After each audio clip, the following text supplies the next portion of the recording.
Today, I'd like to get a little more political than usual.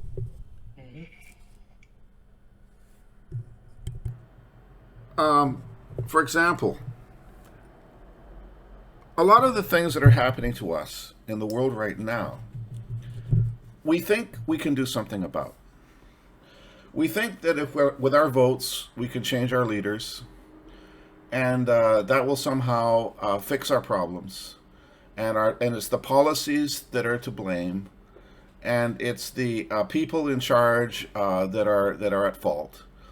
And if we just use our democratic processes to put in a new batch, then suddenly our society will be refreshed and renewed, and everything will be wonderful.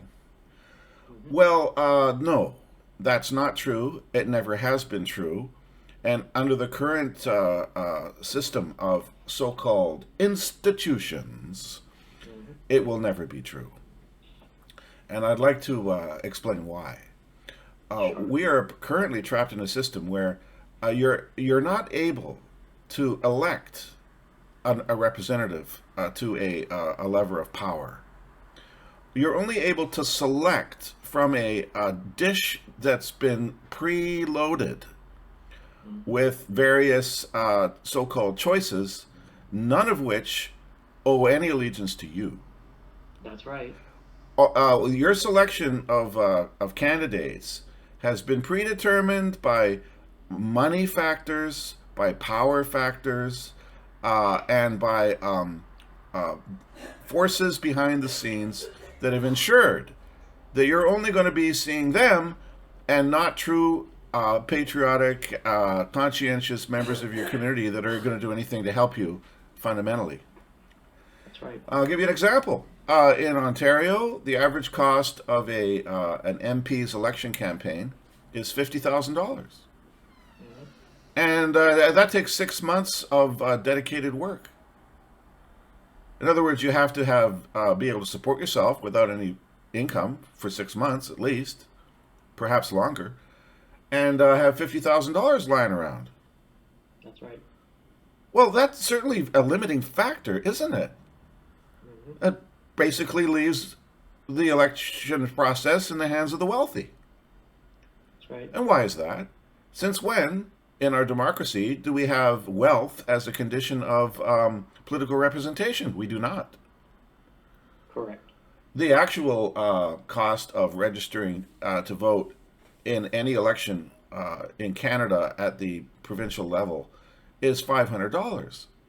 hmm So what's the 50,000 for? Well, you see, the system has been set up whereby it's extremely time consuming and extremely expensive to be a candidate. And in the long term, no matter what you do, you're going to be denied access to what might be your heartfelt desire to help your fellow humans. You're going to be denied access to that because a political party is going to vet you and decide at the end of the day whether or not they're going to allow you to run at all.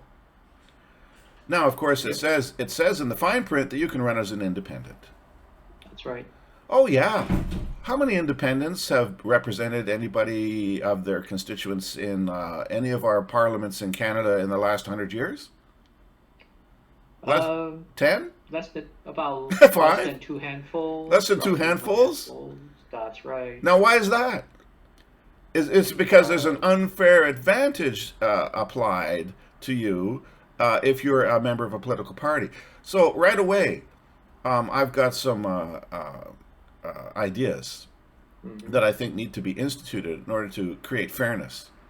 hmm We need, in order to get out from under the tail of the snake, we need to eliminate all political parties. yes, We need to eliminate all institutions of government.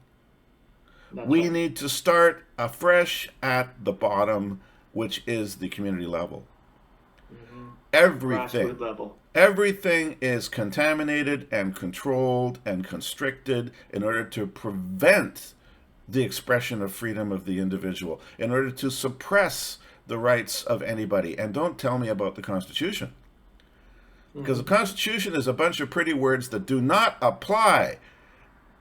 And all we have to do is look around us and see how our constitutional rights have been absolutely trampled for the last 3 years. That's right. With absolutely no defense. Mm-hmm. People are being rounded up and thrown in prison for parking on the street. Right. People are being rounded up and thrown in prison for trying to go to work.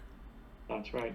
People are being taken their businesses, their licenses and their businesses have been taken away because they refuse to, conform to some sort of medical mandate, which is not a law and has never been tested in court and is not constitutional. Because we have the freedom to conduct commerce in this country, we have freedom to have mobility, and we have the freedom to work and to feed our families. And that freedom trumps any sort of public safety concerns, unless those public safety concerns are of an emergency nature. Right. And we are not in an emergency and never have been. That's right. Therefore, we do not live in a free society, and we are going to have to do something to change that. And I'm only talking about my home country of Canada. This is a situation that's across the board in every nation of consequence on this planet Earth. Yep. A good example is the current situation in Sri Lanka. Mm-hmm. A generational oligarchic family controlling the place off and on since independence, and almost completely for the last 20 years. Sri Lanka became independent in 1948. Finally, the people rose up in the streets because the government destroyed the people's livelihood by making it impossible to use fertilizers on their fields. Mm-hmm. Making fertilizer illegal? What? So then food shortages followed, export problems followed, the massive debt incurred by corrupt governments strangled the ability of the people to feed themselves and to live their lives freely. So they rose up. That's right. They rose up and burned the prime minister's home, burned the assistant prime minister's home, and rounded up several MPs and accosted them. The president or prime minister, I'm not sure which it is in Sri Lanka's case, had to run, left the country. Yep. And then there was an election. But That's right. the election did not manage to solve the problem because it's based on the same institutions that got them there in the first place. In other words, the system of a parliament with MPs, That's right. all of which are products of a corrupt system that's institutionalized at the basic level in that country. So what do you expect the MPs to do? Okay, they're going to elect one of their own to continue the corrupt policies of the past and keep power in the hands of a few elites that are generationally in that position and want to stay there. Mm-hmm. Mm-hmm. Yep. Sri Lanka should stand out to us as an excellent example of what we have to do to enact real change, instead of just a pantomime show to make people believe that somehow a new president is going to fix their problems, where in fact the system has not changed. Well, two things that I see Uh-huh. ought to happen. One is, first and foremost, we must abandon the old idea of a political constitutional setups, because we've been living under that settings for many decades, if not many hundreds of years. Yes. And it's been used against us, and it's been used to mold and shape all successive generations into believing that setup is meant for us. Yes. It's serving us. It's meant to be that way. Yes. And there's no other way. Exactly Because right. people have been overly fixated in these setups from ground up since the day they were born, Well, a good since they were example, educated. yes, absolutely, and we've been taught to believe that it's somehow so sacrosanct that we cannot possibly change it because we've had it for hundreds of years. A good example in Canada is our parliamentary system. That's right. A parliamentary system is nothing but the tool of a monarch. Mm-hmm. But Yep. monarchs are not democratically elected, so why do we have a parliament led by a monarch? That's right. I mean, we still live in a situation like that. And the other thing is that back in the days when the parliamentary rules and structures and procedures were enacted, women didn't even have the right to vote. Mm-hmm. So how could anything coming from a male-dominated system be democratic? It was not. It has never been democratic to begin with. And in the early days, back in England, you had to be a property owner, a lord, A lord in or even a reed. in order to even serve as an MP. That's right. And then later on, they allowed the common people to serve as MPs, but the higher chamber, Yes. the House of Lords, was still full of lords. That's right. And here in Canada, we Also known as landowners. exactly in order to work. And now, is any of that democratic? Does any of that represent the people? No, it doesn't. Yet we still live within that system. That's right. It's nonsense. It's obscenity. That's right. And here people are running around talking about LGBTQ rights Right. and the crimes against the First Nations in the past, Mhm. and white privilege. And It's yet no they're use not talking about those things when the fundamental exactly. flaw still remains. Exactly. It's like a smokescreen to avoid talking about the fundamental institutional disparities That's right. that have to be removed before we're going to have any kind of reform or fairness or escape from under the thumbs of our oppressors in modern society. Yep. So this is the thing that has to be seen, and this is the thing that they want to obscure. That we have to rebuild society from the ground up and get rid That's right. of these toxic institutions designed to imprison us invisibly. That's right. And for that matter, um, they must return the power back to the average people. Exactly, and here's the way to do it. Here, Mhm. and if you don't mind me jumping ahead here, Not at all. I'm all ears, please. here's the way to do it. First of all, cancel it all. Yep. No parliaments, no courts, Yep. no constitutions. Yep. Reformulate society from the local level. Yes. There should be a reduction in at least in 2/3 of the overall numbers of elected representatives. Government has to be shrunk by at least 2/3, perhaps more. Correct. In a world of Jacera Nasera, where wars between nations is no longer a process of enslavement as it is now. In other words, artificial conflicts set up between nations in order to keep us at each other's throats and wasting our resources instead of focusing on leading decent lives. Okay? Mm-hmm. So in a world where you do not have to worry, where people play by the same rules, a whole lot of things are no longer necessary because you don't have to worry that you're going to be attacked. You no longer live in a law of the jungle environment.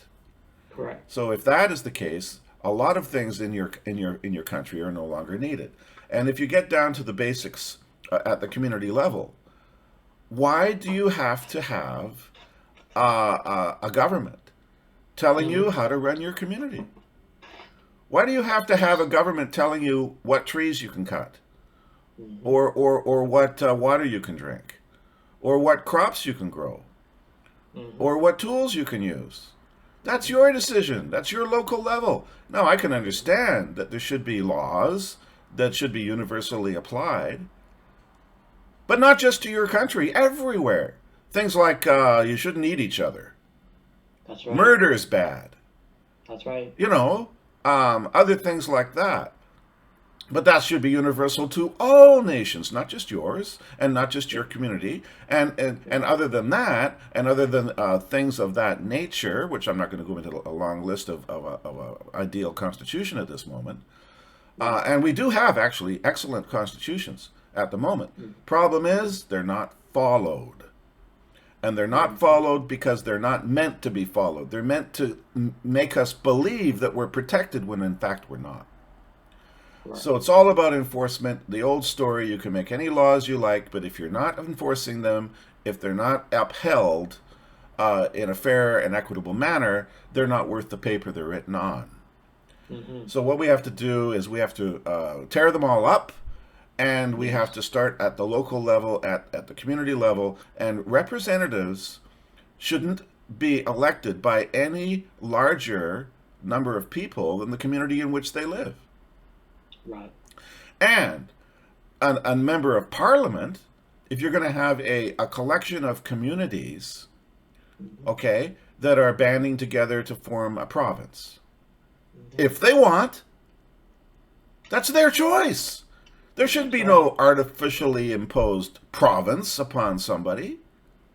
You want to join a province? Fine. If you don't, that's fine too. Right. It's your choice whether your community wants to be a part of a larger organization or not. Right. And that goes for a nation itself. Why does Canada have to be Canada? Why can't it be more economically efficient regions? Like a western region or a northern region. They have their own concerns. They have their own environmental factors. They have their own economic conditions. And again, I'm saying human rights and fundamentals should be across the board, of course. And that's you can't just have your own little community deciding we can all have 12 brides, or we're all going to have sex with our children, or something. I mean, you can't have that, obviously, and I don't think we would have that in a modern technological society with communications and internet and so on. I don't think we have to worry about a devolution to the point of Middle Ages of blindness, superstition, and aberration. I don't think that's going to happen. I think we can have devolution of societal powers without becoming without having those dangerous situations occur. But there's no way that anybody should be forced to be in a higher organization. And by the way, if you want to have your community join a province, Yes. then there should be one person voting. Not everybody. Everybody's already voted for their community leader. Then that community leader can then vote for who. All the community leaders can then vote for the MP from their area. Yes. So instead of having tens of thousands of people spending millions of dollars running around, knocking on doors and things like this, all you need to do is have the mayors of each town casting their vote for who's going to be the representative at the provincial level. That's right. You cut out an entire level of nonsense, manipulation, and garbage. Yep. And obviously, if your mayor or your community leader wasn't representing the people, then they would change him or her. That's right. Wouldn't they? So why do you have to vote again for another level of bureaucracy and another level of government? It's nonsense. It's ridiculous. It's inefficient. Yes.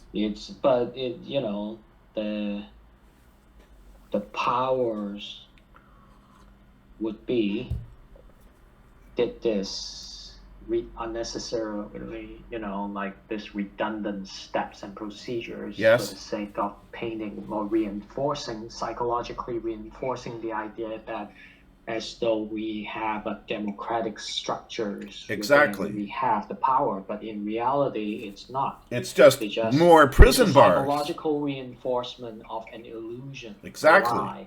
They say this is strengthening your democracy because there's more representation. No, there's not. There's more constriction and control because all these so-called representatives are members of the power elite.